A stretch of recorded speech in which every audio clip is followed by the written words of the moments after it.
이벤트 한번 만들어주세요. 성공합시다. 에이펙 성공합시다. 네. 김양반 오랜만이네. 김판서. 계획대로 잘 있습니까? 덕분에 잘 있습니다. 우리 김명주 최고위원님은 잘 들어가네. 나는 머리가 커서 이게 그냥 걸쳐만 났어요. 아, 흔들흔들해, 흔들흔들. 하나, 둘, 셋.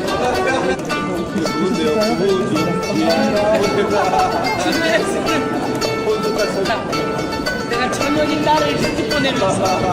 우리 장모님이세요. 얘가 근데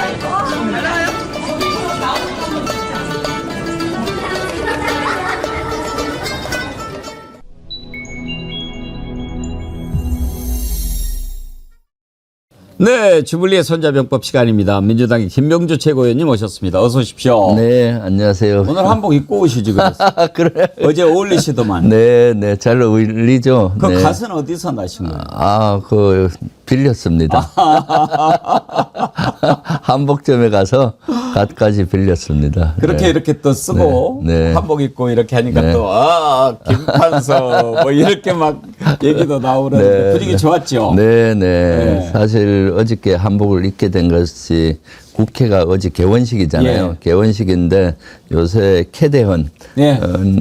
영화가 아주 돌풍을 일으키는데 거기 보면 한복, 예. 한국 문화를 알리고 있지 않습니까? 예. 그래서 한국 문화 알리는 또 한복을 알리는데 예. 동참을 하자 국회가 그런 측면도 있고 또 조만간 에이펙이 있지 않습니까? 예. 에이펙 성공기원 그런 측면 두 가지 의미로 한복을 자발적으로 입을 예, 분들은 입도록 했는데 아주 뭐 한복을 입으니까 또 잔치집 같고 그러니까요. 기분이 좋았어요. 네. 군복만 어울리시는 줄 알았더니 한복도 그렇게 어울리시더라고요. 네. 우리 김병주 최고위원님 네. 이 몸매가 한복에 어울리시는 스타일인가? 네, 그런 것 같아요. 양복도 멋있으시지만 유독 제가 제 눈에는 네. 우리 김 의원님만 보입니다. 아이고, 감사합니다. 사실 어저께 한복 중에서도 무관복을 입고 가려고 장군복도 있잖아요. 그렇죠. 할까 고민하다가 그냥 선비복으로 예. 했고 다음에는 이제 무관복, 장군복을 한번 입고 가려고 생각 중입니다. 근데 왜 정청래 대표는 한복 안 입었대요? 아마 바빠서 그랬을 겁니다. 그래요? 네네. 한복 어제 정청래하고 원내대표 김병기 원내대표인데 엄청 바쁘거든요. 저 사실 한복 갈아입고 할 시간도 부족할 네, 정도로. 네. 한복도 준비를 해야 되고 아마 예. 그런 것들이 시간이 부족해서 그렇지 않나 싶어요. 하여튼 어울리셨어요. 근데 어제 보니까 박주민 의원은 이제 생활한복 입고 왔던데 네. 박주민 의원은 뭘 입어도 티가 안 나. 네.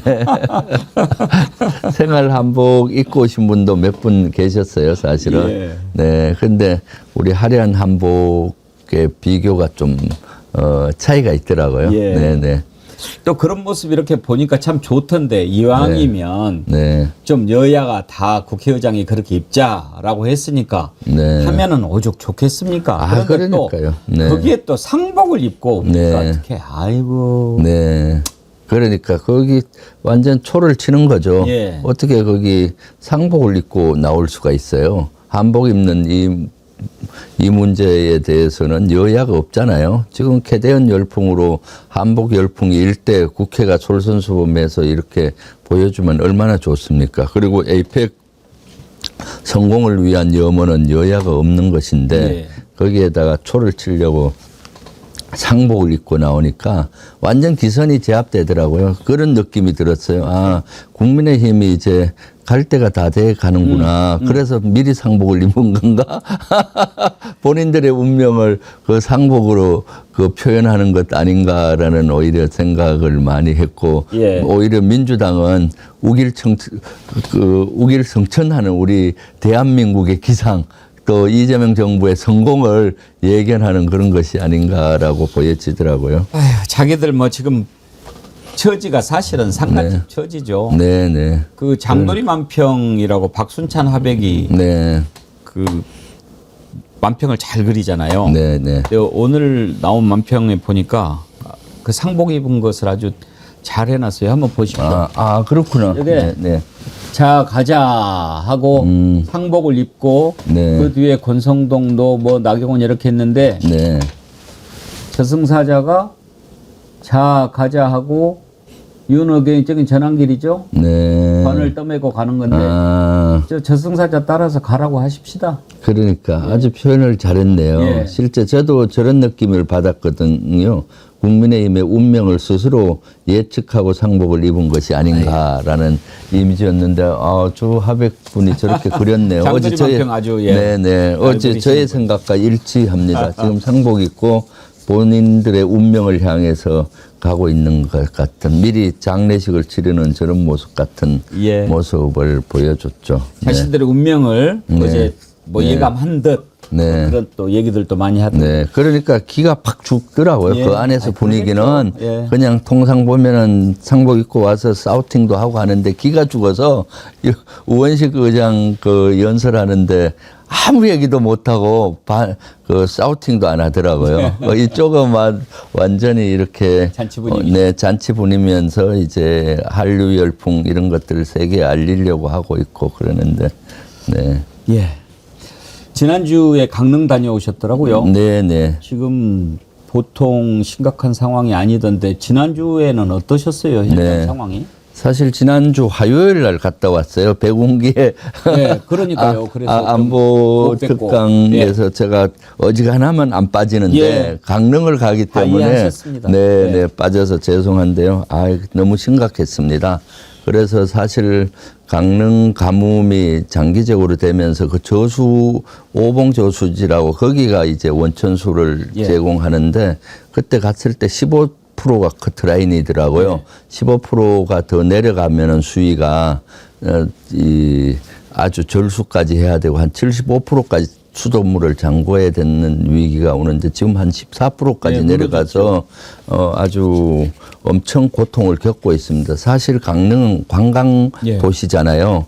여름 한철 벌어서 이렇게 1년을 사는 그런 도시인데 지금 이만저만 고통을 겪고 있지 않습니다. 그 식당도 그렇고 호텔도 그렇고 지금 강릉으로 이런 상황에서 샤워도 잘 못하는데 관광객들이 갈 수가 있겠습니까? 그리고 주민들의 고통은 이만저만이 아니고요.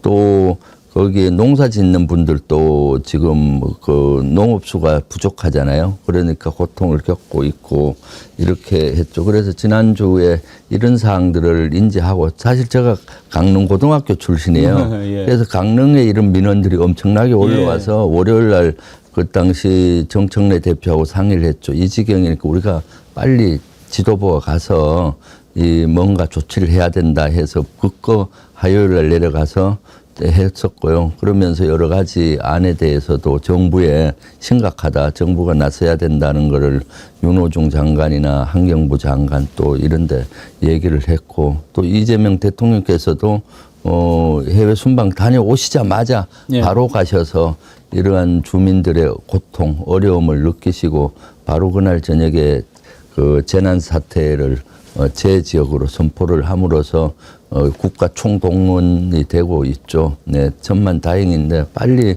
해소가 돼야 된다고 봐요. 그래서 저는 그 가서 느낀 것이 강릉은 기본적으로 저는 이번에 거는 인재라고 봐요. 이건 물 부족은 하루 이틀의 문제가 아니라 매년 일어나는 일인데 그동안 강릉시장들이 국민의힘 출신 강릉시장이 한 20년 이상 해왔고 예. 국회의원도 20년 이상 국민의힘에서 보수 쪽에서 하다 보니까 너무 안일해지는 거죠. 사실 경쟁이 되면 그런 것들을 할 그렇죠. 텐데 그냥 민생에는 뒷전이고 그렇게 안일하게 해온 거죠. 저는 속초하고 비교가 되더라고요. 예. 속초는 우리 민주당 출신 시장이 하면서 그 물 저수 탱크를 만든 겁니다. 예. 그래서 그 민주당 시장이었군요. 네네 근본적으로 해결을 한 반면에 그건 모르고 네네. 속초는 대비를 잘 해가지고 네. 오토밤 축제까지 했지 않습니까? 네, 그렇죠. 네. 그렇게 비교가 되는 거죠. 거기는 뭐, 가만히 있어도 국민의힘이 계속 되니까 대단히 안일한 걸 보이고 그때 갔을 때도 강릉시장한테 대안이 뭐냐 하니까 행설수설 하더라고요. 만나셨어요? 네, 강릉시장? 만났죠. 아니, 저도 네. 지금 그걸 좀 여쭤보려고 네, 그러는데 네. 이재명 대통령한테 이렇게 만나서 얘기하는 거 보니까 무슨 말을 못 알아듣습니다. 네네. 근데 어떠셨어요? 직접 얘기를 해보니까. 그 강릉시장이 지금쯤 이 지경이 되면은 본인들이 당장 해야 될 거가 뭐고 국가에 예. 요구할 거 뭐고 장기적으로 이걸 해소하기 위해 대안이 있어야 그렇죠. 되잖아요. 그런 대안들이 별로 없어요.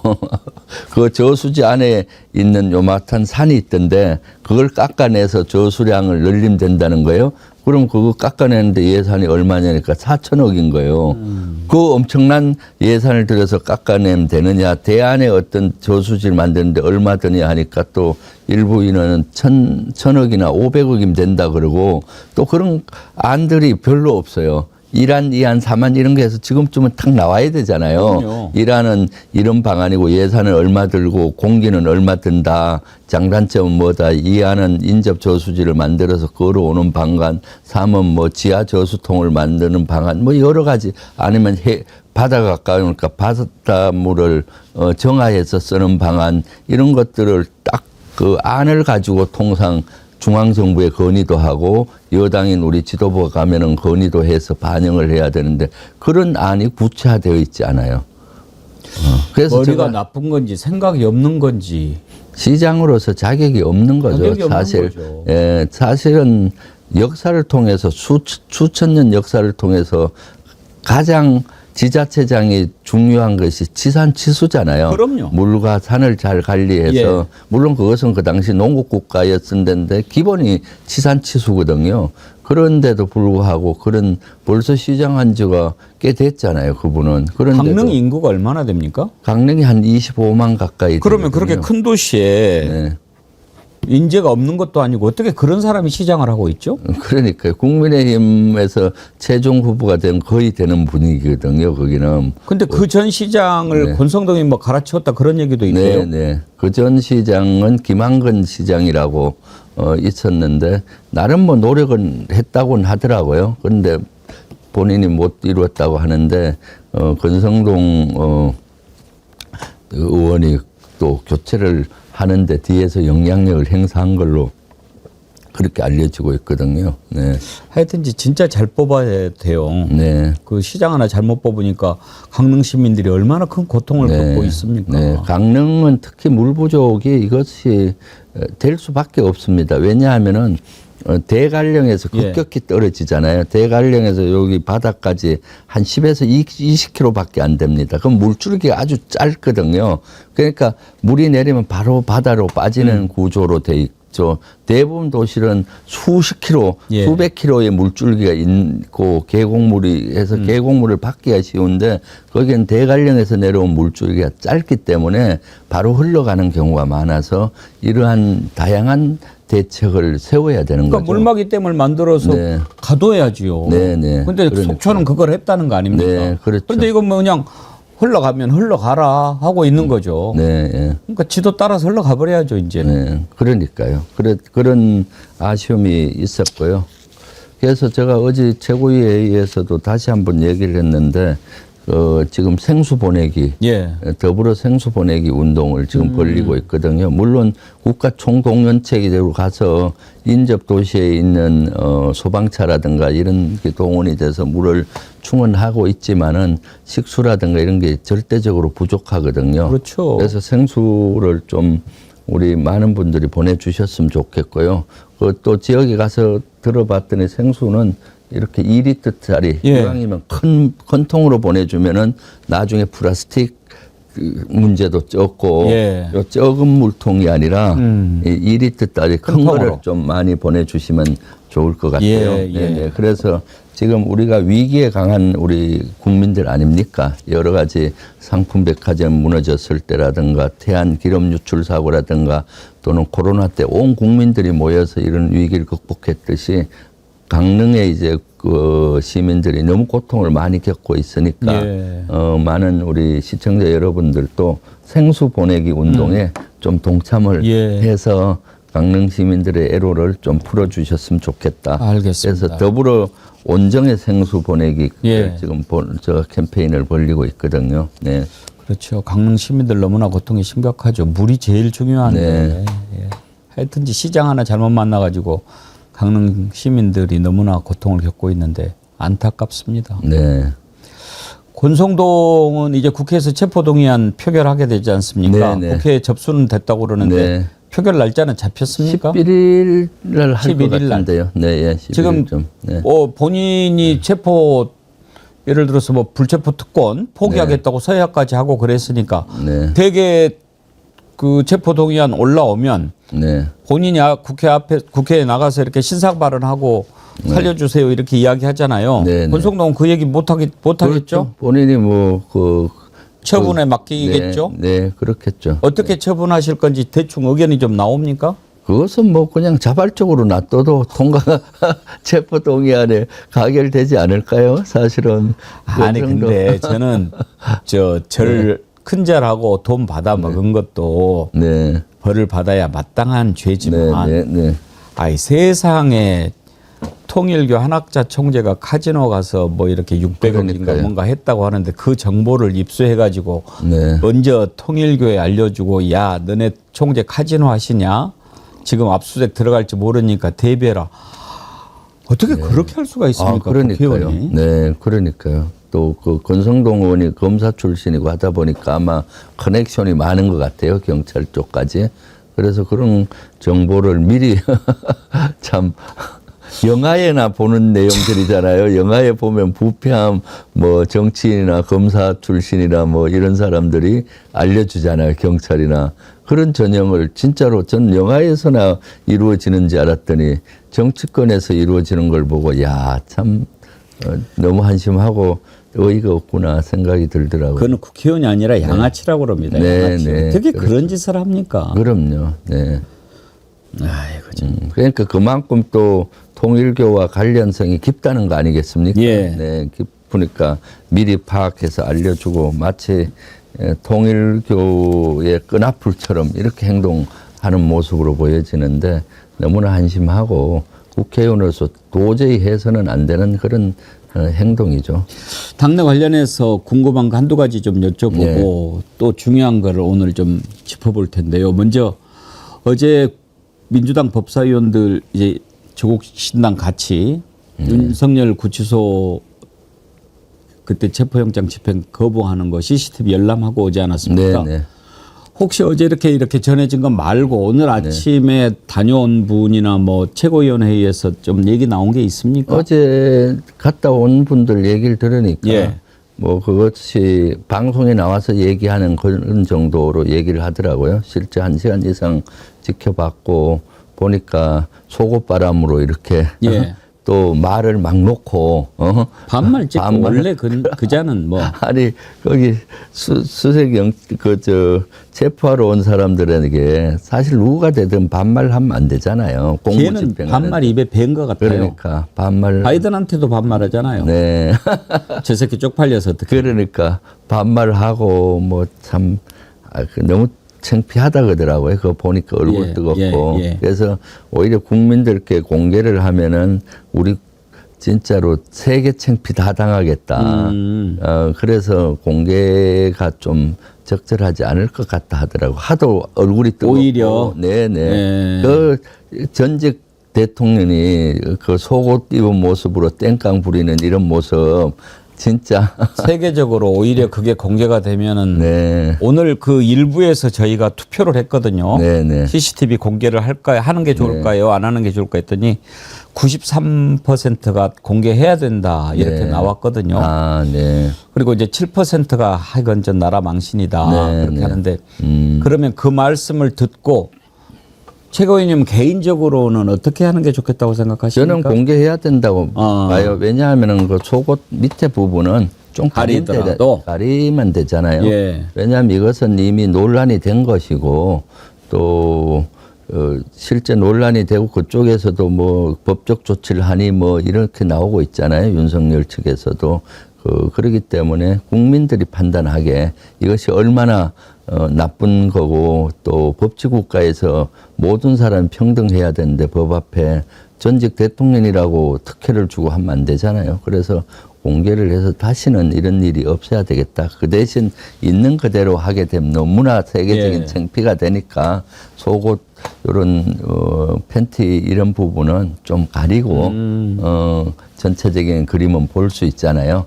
그렇게 하면은 되지 않을까 싶어요. 그 있는 그대로 하면 진짜 세계적인 창피가 예. 될 수 있지 않습니까? 네, 예. 다녀오신 분들 얘기 들어보면 네. 오히려 한번 공개를 하는 것이 그동안 말도 안 되는 막 이유를 들어서 네. 의자에서 떨어져서 다쳤다는 둥, 뭐 불법이다라는 둥, 막 이런 얘기 하지 않습니까? 그러니까요. 네. 그런데 사실이 아니라면서요. 네, 네, 그러니까요. 그래서 국민들이 보고 진실을 알아야죠. 그럼요. 국민들이 그런 걸 판단하게 하는 것이 맞다고 보고 그래서 저는 그때도 구치소 갔을 때 공개를 하고 국민들께 공개해야 된다고 일관되게 주장했는데 아마 우리 법사위원님들 가서 보고 너무 좀 창피스럽고 좀 그래서 일단 그 영상을 본인들이 백브리핑 하면서 설명하는 걸로 이렇게 하던데 그것을 한번 더 논의를 해보겠습니다. 예, 오늘 아침에 전현희 네. 위원장이 네. 하루 이틀 안에 판단하겠다라고 네. 하는데 결과가 그러면은 네. 내일 모레는 나올까요?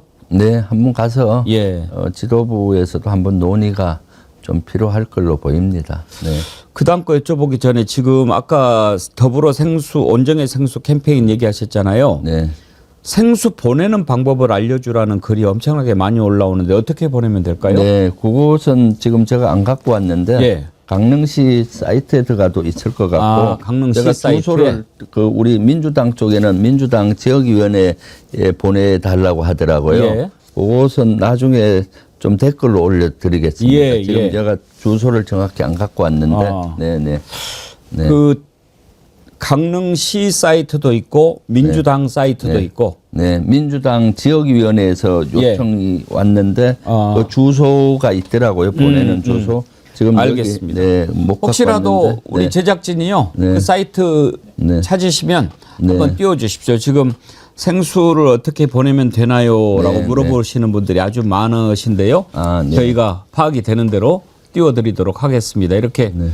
우리는 김병주 최고위원님 잘 아시지만 함께하면 됩니다가 우리 캐치프레이즈 아닙니까? 그렇죠. 예. 네, 네. 더불어민주당 아닙니까? 네, 맞아요. 더불어 함께하면 네, 네. 뭐 무슨 어려움 어, 겪어서 다 이겨낼 수 있죠. 그렇죠. 예. 더불어 온정의 생수 캠페인. 예. 네, 네.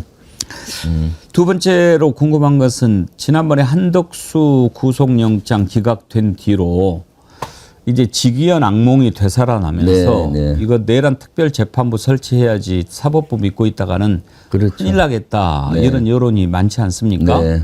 그래서 내란 특별재판부 설치해야 된다라고 하는데 먼저 개인적으로 최고위원님은 어떤 입장이십니까? 저는 특별재판부가 설치돼야 된다는 생각을 개인적으로는 하고 있습니다. 예. 왜냐하면은 지금 직위원 재판부가 진짜 너무 이상한 행동을 많이 하잖아요. 윤석열 측의 어떤 옹호하면서 그때 윤석열 풀어준 것부터 예. 해서 뭐 여러 가지 지금 체포영장이라든가 뭐 이런 것도 문제가 많고요. 그래서 저는 특별 내란 특위가 됐기 때문에 내란 이런 분야 3대 특위는 별도로 특별재판부가 만들어져서 그것에 대해서 해야 된다라고 생각을 해요. 직위원 재판부 같은 경우는 내란이라든가 이런 범죄에 대한 중요성을 너무 그 인식이 정도가 약한 것 같습니다. 내란은 진짜 큰 죄잖아요. 예. 다른 형사법하고는 전 다르라고 봅니다. 국가의 존망을 결정하는 거지 않습니까? 그렇기 때문에 특별재판부가 구성이 돼서 거기에 특화되게 재판을 해야 된다라고 보여집니다. 예. 그런데 이제 반대하는 논리는 사법부 독립 문제 뭐 네. 그것도 있지만 천대여 법원행정처장이 국회에서 그런 얘기를 해요. 만약에 내란 특별재판부가 설치가 된다면 분명히 이제 이걸 헌법재판소에 뭐 쟁의 심판을 갈 거고 거기에서 위헌으로 네. 변론이 난다면 네. 역사적인 내란죄 판결이 무효가 될 수도 있다. 네. 그런 경우를 얘기를 하던데 혹시 그런 걱정도 해야 할까요? 글쎄요, 그것은 뭐 내란 재판부가 만들어지기 전에 헌법재판소에 문의를 해서 의견을 미리 듣고 네, 그럴 수가 있죠. 이런 것들 먼저 의견을 물을 수가 있거든요. 설치하기 전에 헌법재판소에 물어볼 수도 있습니까? 있죠, 그런 거는 뭐. 그러면 되겠네요. 네, 그렇죠. 그런 걸 내란 특별재판부가 헌법에 위반되느냐 안 되느냐를 먼저 헌법재판소에 물어보고 거기에 따라서 설치하면 되겠군요. 그럼요. 그런 사전에 우리 그 관련 기관들 다 그런 의견을 듣고 해야죠. 사실 이런 건 단순히 뭐 이렇게 법을 입법한다고 되는 것이 아니라 입법하기 전에 가정에서 관련 기관의 의견을 다 듣습니다, 사실은. 그래서 헌법재판소 의견도 듣고 했을 때 특히 헌법재판소의 의견이 중요하잖아요. 거기서 부정적으로 나온다고 하면은 그런 가능성을 배제해야 되니까 그런 걸 잘 고려를 해야 된다고 봅니다. 그렇군요. 네. 지금 저희가 입법할 때 그냥 국회의원이 이렇게 바로 입법하지 않습니다. 국회 입법조사처가 있거든요. 그래서 내가 이런 법을 입법하려고 합니다. 이것이 어떤 법과 충돌되는지 좀 확인 좀 해주세요. 한 거기서는 이제 각 기관의 의견을 들어서 이런 거가 있습니다 하고 또 법안 심의할 때 또 관련 기관의 의견을 전문위원들이 취합을 해서 또 의견을 냅니다. 어느 기관에선 반대고 어느 기관 적극 찬성이고 왜 하는지 이런 걸 들어서 이제 의원들이 판단을 해서 법안 소위를 통과시키고 이런 과정을 하거든요. 네. 알겠습니다. 그런 방법이 있네요. 그래서 할 수 있다라고 하면 내란 특별재판부 설치하든지 지금 뭐 직위원이나 조의대나 뭐 이렇게 하는 거 보면은 불안해가지고 그럼요. 재판까지 볼 수가 없어요. 지금 저는 내란 세력들이 곳곳에 뿌리 박혀 있다고 봐요. 내란 동조 세력들이. 그렇기 때문에 이런 것들은 특별재판부로 해서 가는 것이 바람직하죠. 네. 내란이 아직도 진행 중이다. 곳곳에서 다 할 수 있는데 이번에 이제 군 인사를 보면은 육군 대장이 7명인가? 네네. 원래 대한민국의 육군 대장이 몇 명입니까? 7명이죠. 아, 그렇습니까? 네, 7명. 그러면 이번에 그 7명을 싹 다 바꾼 거군요. 네, 전혀. 그럼 7명은 다 옷을 벗은 겁니까? 예. 이제 조만간에 다 벗죠. 네. 우리 최고위원님도 대장 출신이잖아요. 네. 대장 7명이 한꺼번에 다 바뀐 게 있었습니까? 그런 경우는 극히 없었어요. 하나회 때도 한두 명은 남기거든요. 왜냐하면은 대장도 7명이 다 그 상하 관계가 있습니다. 합참이 제일 큰 위에 상급자고 그 밑에 예를 들어서 지작사령관이나 이작사령부 연합사는 부하거든요. 부하제대거든요. 상하 관계가 있기 때문에 같은 대장이라도 대장 중에서 상위 계급인 직책인 합참의장이나 육군총장은 포스타를 하다가 올라가는 경우가 많아요. 그래야 통제가 되지 않습니까? 그러기 때문에 통상 한두 명은 남겨서 포스타 중에 의장과 총장을 시키는데 이번에는 사실 지금 특별한 국면이잖아요. 내란이 일어난 국면이기 때문에 전원 교체하고 3스타급에서 전부 이제 합참무장, 각군총장 이런 걸 임명을 했고요. 단지 거기에서 기수는 고려한 것 같아요. 합참무장은 기수가 제일 위인 47기를 했고 그 밑에 급은 48기급 이렇게 해서 지휘하는데 문제가 없게 했습니다. 저는 개인적으로 7명 전부 교체해야 된다는 생각을 했어요. 왜냐하면 최고 계급에 있는 포스타들은 내란에 직간접적으로 다 관여가 돼 있다라고 전 보고 있거든요. 직접적으로 관여된 사람도 있고 육군총장처럼 그렇지만은 간접적으로 관여돼 있는 사람도 그 당시 최고 계급에 가 있었고 좀 도의적인 책임이 있잖아요. 왜냐하면 그 12.3 내란이 일어났을 때 전부 사항실에 앉아서 본인 제대에 공군총장이든 해군총장이든 내란과 좀 관계가 없는 부대도 사항실에서 사항 조치를 하면서 이 사항을 보고 있었거든요. 그런데 본인 성명서는 못 냈잖아요. 사실 제가 12월 3일 내란이 일어나고 제2, 제3 비상계엄이 일어날 우려가 많아서 12월 6일로 기억이 된 한 이틀 후에 제가 특전사 수방사만 간 것이 아니라 포스타급 내란에 별로 관여성이 적은 포스타급 몇 명한테 전화를 했어요. 당신들은 최고 계급에 있고 하니까 지금 국민들이 제2, 제3 비상계엄을 우려한다. 그래서 성명서나 기자회견을 좀 해라. 다시 이 내란은 잘못됐다. 예. 그리고 이런 지시는 앞으로 군은 따르지 않겠다. 그리고 국민께 또 사죄도 드리고 대표해서 하도록 제가 전화로 권유를 드렸는데 거절을 당했어요. 그래서 저는 그때 되게 분노했죠. 아니 포스트하면 최고 계급인데 이럴 때 국민들이 이렇게 불안해하고 또 군의 명예는 엄청 실추됐으니까 본인들이 나와서 그런 걸 사실은 내란에 직접 관여된 사람들은 막 수사를 받고 하는 사항이니까 그게 어렵지만은 약간 삐껴 있는 직책에 있었던 사람을 할 수가 있잖아요. 예. 군을 대표해서 그것을 거절당했죠. 그래서 그때 이 친구들은 포스트하든 그대로 놔두면 안 되겠다. 내란에 사실은 그 동조라기보다 내란을 방관한 거잖아요. 포스트하면 적극적으로 막았어야죠. 예. 네, 그런 것들이 있다고 보기 때문에 7명 모두 교체한 것은 너무 잘한 것이다라고 보입니다. 근데 이번에도 보면은 합참의장이 이제 직급상으로는 제일 높이 있지 않습니까? 네. 제일 위에. 네. 그런데 지난번 합참의장 김명수 의장이 해군 출신이죠. 네, 네. 이번에는 공군 출신이 공군, 갔는데 네, 그렇죠. 2번 연속 비육군이 합참의장을 한 것도 처음이라고 그래요. 극히 드물죠. 예. 네, 네. 극히 드문 연세. 주로 사실은 육군 출신들이 많이 갔죠. 예. 왜냐하면은 육군이 병력이 대군이잖아요. 실제. 그러다 보니까 육군 작전이 합참에서도 합동 작전의 한 80%가 육군 작전이에요. 예. 그러다 보니까 육군 출신이 많이 갔었는데 해군에 이어서 이번엔 공군으로 이렇게 합참의장이 됐죠. 그거는 어떻게 생각하십니까? 그래도 괜찮다고 생각하십니까? 저는 뭐 문제 없다고 봅니다. 왜냐하면은 이미 특히 진영성 이번에 합참의장 내정된 인원은 합동군을 지휘할 수 있는 역량을 가지고 있습니다. 여러 합참에서도 합참 전략기획 본부장이란 직책을 하게 되면 합참의 전체적인 육해공군의 전략을 짜거든요. 예. 그래서 전략기획 본부장도 했었고 그리고 전략사령관도 하고 했기 때문에 충분히 육해공군을 작전 지휘를 할 수 있는 능력을 갖췄다라고 보고 있습니다. 네.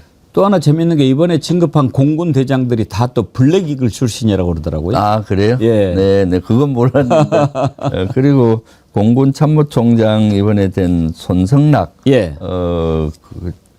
같은 경우는 제가 한 번도 근무한 적은 없는데 대령으로 합참에 하력과장 할 때 예. 공군 작전사령부에 가서 한 일주일 훈련을 참관한 적이 있었어요. 공군 훈련을, 공군을 이해하고 합동 화력과장이니까 전체 해야 되는데 그때 그 손성락 지금 공군 총장으로 내정된 인원이 소령이었는데 예.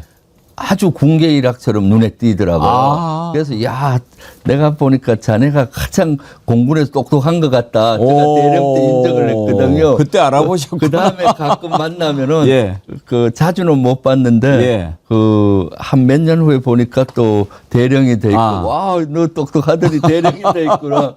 지난번에도 한번 만났었는데 우연히 국경감사나 이런 거 갔을 때 교육사령관을 하고 있더라고요.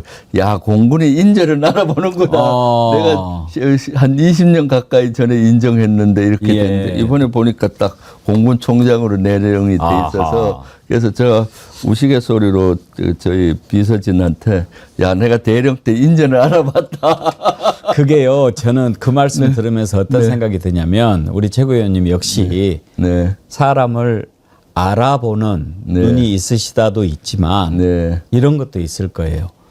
손성락인가? 네. 그 손성락 참모총장이 존경하는 군 선배가 인정을 해줬잖아요. 네, 그렇죠. 그것이 오늘날 대장까지 올라가게 된 원동력이 될 수 있어요. 그럴 수도 있네요, 진짜. 계속 막 생기는 거죠. 그래, 나 저분한테 인정받았어. 나 더 훌륭하게 될 거야. 그또 만났는데, 너 역시 잘하는구나. 그러면 또 이렇게 되는 거죠. 그렇죠. 예. 네. 그 칭찬을 해주면서 자라는 나무하고 네. 이렇게 막 하는 거하고는 다르죠. 네, 그렇죠. 한 20년 가까이 예. 제가 자주는 못 봤는데 2, 3년 만에 한 번씩 회의감에 있는데 계급이 한 계급 올라 있어서 야 역시 공부는 인재를 알아보는구나 하고 너 대단하구나 이렇게. 오늘날의 칭찬해주고. 공군참모총장은 우리 김병주 최고위원님이 만든 걸로. 그런데 여기 저는 인사에 전혀 개입을 안 했는데 그에 대해서 제가 아 이거 딱 보고 아 기분이 좋더라고요. 예, 그러시죠. 아는 사람이 또 네. 자기가 눈여겨봤던 사람이 잘 되면 좋지 않습니까? 네, 네. 예, 아이고 네. 그러셨군요. 육군 총장도 제가 예. 소위 때 알아봤어요. 소위 때. 그러셨어요? 예, 예, 소위 때 제가 그때 소령이었는데 예. 일포병 여단의 훈련 통제를 간 적이 있어요. 예. 포병 그때 FDO인가 뭔 직책을 하고 있었는데 아주 똑똑하더라고요. 그때 중위 정도 달고 있었던 것 같은데 그래서 너무 똑똑하다. 너 잘해라 하고 그때 눈여겨 봤었거든요. 그렇게 딱 네. 칭찬할 때는 항상 해주시는군요. 네, 네. 그 다른 훈련 통제에도 보면은 밑에 그 보이죠? 보이죠. 똑똑하고 하면 불러서 야, 너 진짜 잘한다. 앞으로 우리 군에 큰 인재가 되겠구나. 이렇게 전 칭찬을 해주거든요. 그래서 관심을 갖고 있으니까 가끔씩 저 육군 총장 간 김규하 장군도 가끔씩 자주 못 봐요. 큰 회의할 때나 전술토의 할 때가 올 계급이 올라있어서 예. 너 그때 참 잘했는데 훌륭하다. 칭찬을 먹고 자란 나무가 쑥쑥 자랄 수밖에 네, 없죠. 네. 그래서 참 이번 인사는 저는 진짜 이재명 대통령께서 잘했구나 하는 생각을 했습니다. 우리 김채고 의원님도 칭찬 많이 들으셨죠? 저도 뭐 그렇죠. 저는 욕도 많이 먹었어요. 먹었는데 일부 저를 인정해 줬던 상관들은 늘 지금도 기억하고 있죠. 남자는 그런 것 같아요. 네. 정말 자기를 인정하는 사람한테는 목숨도 바친다고 그러지 않습니까? 네. 인정받는다는 것, 그게 남자로서는 가장 보람 있는 일 같아요. 네, 그렇습니다. 네.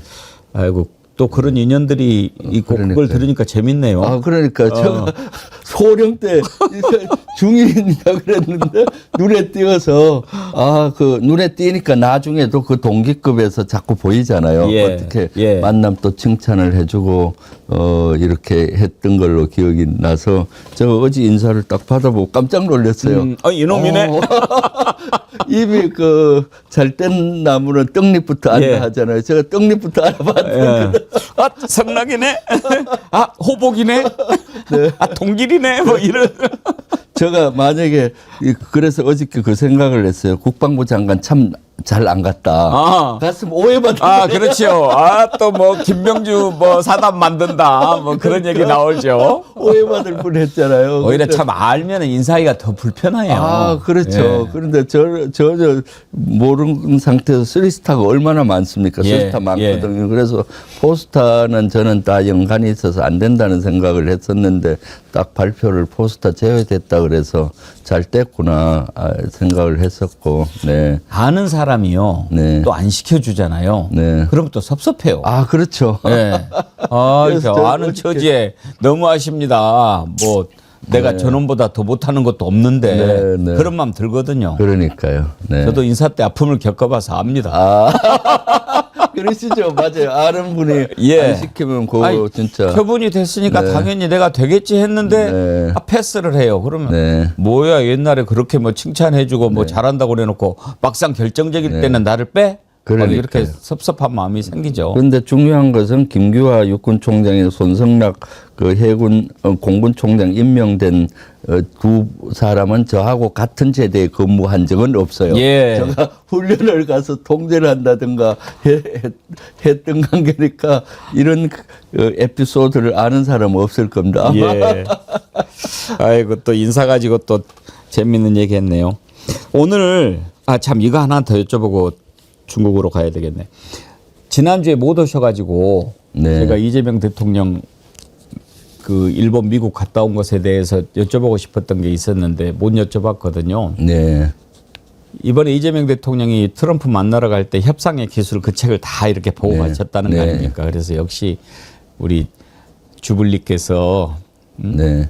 지피지기면 100점 불태다. 네, 네. 맨날 얘기하시니까 네. 이렇게 딱 보고 가니까 뭐 다 수가 손에 들어오고 그렇죠. 그러지 않았겠어요. 네, 그렇죠. 저는 그리고 책을 본 거를 감추지 않고 나 봤다라고 이야기하는 것도 네. 하나의 전략이었던 것 같아요. 그렇죠. 나 너 알거든? 네, 그렇죠. 그런 거 아닙니까? 네, 네. 아마 첫 번째 이재명 대통령하고 트럼프 대통령 통화할 때 그 얘기를 하신 것 같아요. 트럼프 대통령이 쓰신 책, 뭐 협상의 기술 잘 읽었다고. 통상 저자는 자기 책을 봤다고 하고 알아주면 되게 좋아하거든요. 좋죠. 저도 요새 민주주의 손자병법 봤다면서 이런 얘기하면 되게 기분이 좋아요. 그래서 아마 이재명 대통령께서 트럼프에 대해서 깊게 이해하고 그래서 그거 전화하시면서도 봤다고 먼저 알려드렸던 것 같고 그러니까 트럼프 대통령이 태도가 확 바뀌더란 거예요. 일단 친숙하고 내 책을 읽었단 말이야. 그런 것도 있고 한편으로 나를 잘 이해하겠네 이런 생각도 드니까 가까워질 수가 있잖아요.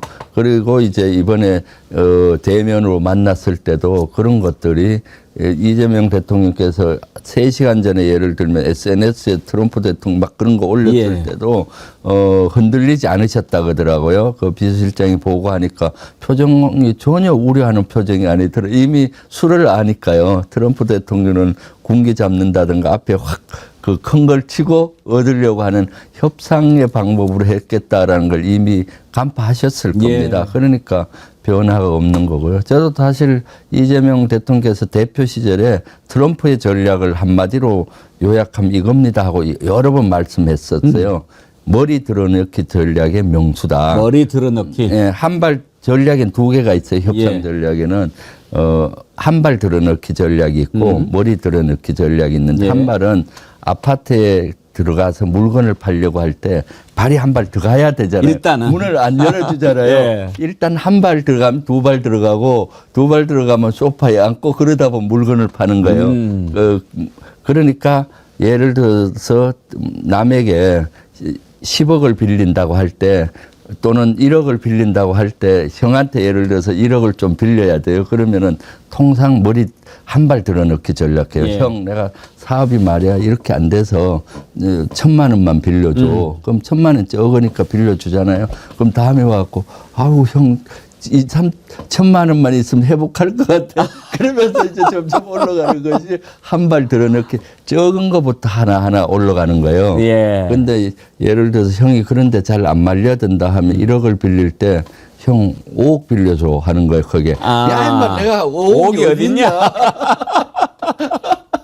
그럼 뭐 동생 죽는 꼴 볼 거야? 그럼 됐어 1억만 빌려줘.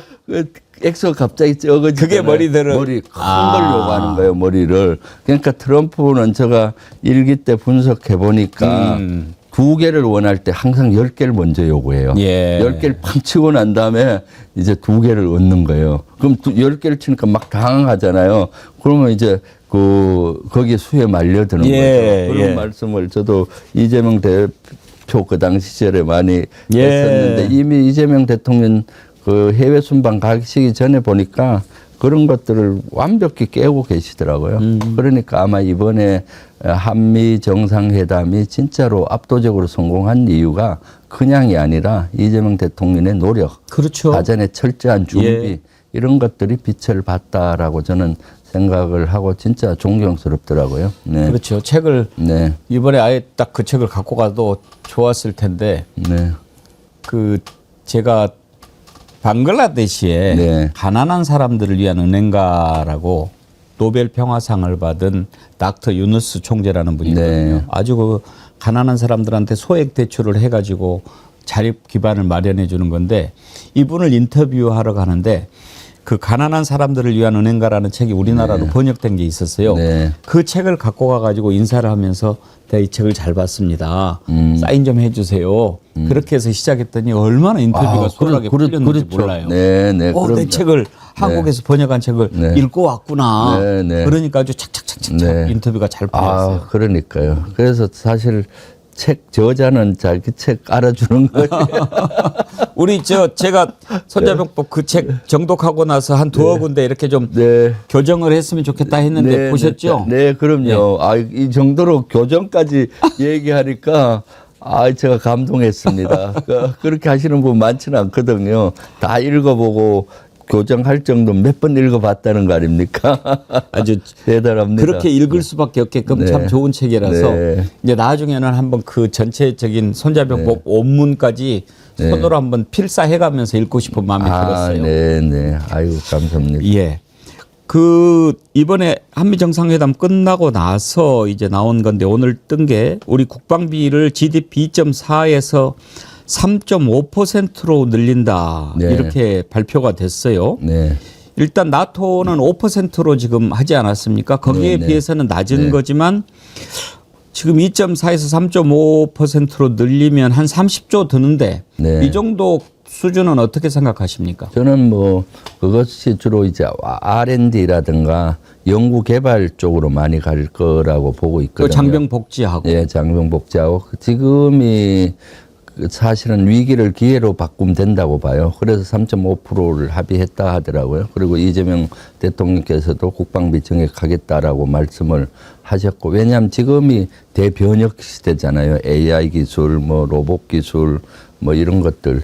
군이 사실은 그걸 선도를 하는 것이 가장 효율이 높거든요. 사실 AI나 무인 로봇, 무인 드론 뭐 이런 것들은 민간에서 하기에는 인공위성 이런 것들은 너무 예산이 많이 들기 때문에 군이 선도적으로 하고 그 기술을 민간에 이양을 하게 되면은 실제 같이 산업을 같이 육성할 수 있는 거기 때문에 아마 그런 쪽으로 투자를 많이 해서 우리 군의 무기 체계도 새로운 세대에 맞는 획기적으로 발전시키고 그것이 바로 사회의 기술로 적용이 돼서 산업을 발전시키는 형태 예. 이런 형태로 간다면은 이런 하나의 위기를 기회로 바꿀 수 있다라고 보여지거든요. 예. 그래서 거기에 대해서는 오늘 아침에도 외교부 장관 조연 예. 장관하고 얘기를 좀 나눴었는데 그런 조연 장관도 R&D 쪽으로 투자를 많이 하려고 한다라고 생각을 하고 있다라고 하더라고요. 네네. 그렇군요. 끝으로 이제 그 김정은이 지금 이제 중국에 가지 않았습니까? 네. 전승절 축하하러. 근데 이번에 가서 푸틴, 시진핑, 김정은 이렇게 나란히 서 있는 모습을 연출을 할 것 같은데 오늘 제가 여쭤보고 싶은 것은 네. 전승절 행사에 김정은이 간 거 이제 다 아는데 우리가 그거를 보면서 어떤 부분을 좀 주의 깊게 봐야 할까요? 그걸 좀 여쭤보고 싶어요. 네. 사실 김정은 간 거는 긍정 요소와 부정 요소 두 개가 동시에 공존하거든요. 부정적인 요소는 우리 국익에 좀 우려되는 지점인 거고 그것은 이제 우리가 한미일이 좀 가까워지니까 북한과 러시아, 중국이 또 같이 북중러 구도가 강화되지 않느냐는 우려되는 지점이거든요. 상징적으로 시진핑, 푸틴, 김정은이 나란히 선 국제사회에서 볼 때 북중러 대 한미일 이런 대결 구도처럼 보여지는 이런 것들은 우려되는 지점인 거고요. 그럼에도 불구하고 저는 긍정 요소도 많다고 봅니다. 왜냐하면 김정은은 국제사회에 나오질 거의 안 했어요. 지난번에 하노이 회담이나 네. 이런 거 외에는 특히 다자회 회담에는 나가질 않았는데 거기 가면 세계적인 지도자들을 많이 만나잖아요. 그럼 국제 흐름을 읽을 수가 있으니까 그런 것들이 대한민국도 이제 한반도에도 평화로 가야 되겠다는 어떤 그런 구도를 가질 수가 있는 거고 그리고 두 번째는 아마 북미 정상회담이 앞으로 일어날 걸로 보고 있잖아요. 트럼프가 김정은 위원장하고 친하다, 뭐 전화만 하면 된다 이런 식으로 얘기하기 때문에 본인도 고민할 겁니다. 그럼 이것은 김정은 혼자 결심으로는 어렵고 중국과 러시아가 양해를 해줘야 되잖아요. 그런 거에 대해서 아마 시진핑과 푸틴한테 의견을 구할 겁니다. 양해도 구하고. 지금 한반도는 긴장이 최고조로 올라 있는 상태고 이재명 정부 들어와서 이제 완화를 시키기 위해 노력하잖아요. 그럼 평화 체계를 만들기 위해서 이번에 중국 가는 것이 큰 하나의 물줄기가 될 것이라고 저는 확신을 하거든요. 예. 그리고 이제 우원식 의장이 갔지 않습니까? 가면은 이제 우원식 의장이 혹시 김정은 위원장을 만날 기회가 있을지 없을지 모르겠는데 예. 뭐 그 행사장에서는 만날 수 있겠죠. 그러면은 그런 기회를 잘 활용을 해서 에이펙에도 초청을 한다든가 할 수가 있고 그러면 아마 다자회담에 김정은이 간 적이 없어요. 항상 주인공으로서 예. 단독으로 가는 거지 여러 지도자의 n분의 1로 하진 않았는데 이번에 갔기 때문에 예. 나중에 에이펙 정상회담이라든가 이런 데 올 수 있는 자신감도 생길 수가 있고 이번이 아니더라도 또 다 내년에 그 중국에서 에이펙 회담 하지 않습니까? 그런데 나타날 수 있는 자신감도 가질 수가 있기 때문에 저는 뭐 오히려 긍정 요소도 예. 많이 있다라고 보이기 때문에 우리가 냉철하게 긍정 부정 요소를 같이 보면서 부정적인 요소는 우리가 완화를 하면 되는 거고 긍정 요소는 극대화시키는 전략으로 가면 된다고 봅니다. 알겠습니다. 네.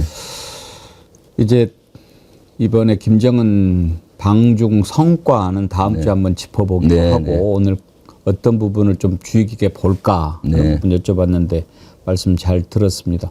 근데 왜 그렇게 먼 길을 가는데 지난번 하노이는 60시간도 넘었는데 비행기 안 타고 기차를 탈까요? 네. 그것은 저는 뭐 전략이 그 숨어 있다고 봐요.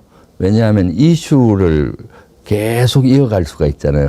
비행기로 가서 바로 하면은 공항 장면만 나오잖아요. 예. 지금 기차로 가니까 기차로 가는 순간에 계속 세계적인 이슈가 되지 않습니까? 평양을 출발했다, 단둥에 있다, 뭐 단둥에서 얼마 걸린다 하면서 세계적인 주목이 온통 그 기차에 있지 않습니까? 그런 속내도 있으리라고 보고요. 그 다음에 이제 여러 가지 뭐 또 경호 문제라든가 이런 것도 있을 수가 있고 그러기 때문에 저는 첫 번째라고 봐요. 이슈를 관심 끌기. 김정은 위원장 국제사회에서 뭐 관심이 있겠습니까? 그렇죠. 예. 그런데 갔다 오면은 북한 입장에서는 최고 존엄이 관심을 받아야 되는데 가면은 계속 국제사회가 추적하고 정부기관이 추적하고 어디에서 뭐 물렀다더라, 뭐 어떻게 했다더라, 뭐 거기가 완전 뭐 경호가 어떻다더라, 뭐 이런 것들이 주목이 되지 않습니까? 네. 알겠습니다. 그런 차원이 또 있군요. 네, 네. 예, 오늘은 여기까지 듣죠. 아까 그 더불어 생수 네. 보내기 네. 강릉 아이스 아레나 이쪽으로 지금 나오는데 네. 이거 가지고는 안 되고 네. 이제 뭐 도로명 주소는 알겠는데 강릉 아레나에서 일단 취합을 하는 것 같습니다만 어떻게 보내는 게 가장 좋은지 네. 알려주십시오. 그럼 네, 저희가 그렇게 내일 또 하겠습니다. 소개를 하도록 그 하죠. 웹잡으로 하나 만들어서 네, 네. 보내드리겠습니다. 예. 네, 네. 네. 오늘 말씀 네. 감사합니다. 네. 예. 감사합니다. 주블리의 손자병법이었습니다. 여러분 정어리몰 광고 듣고 돌아오지요.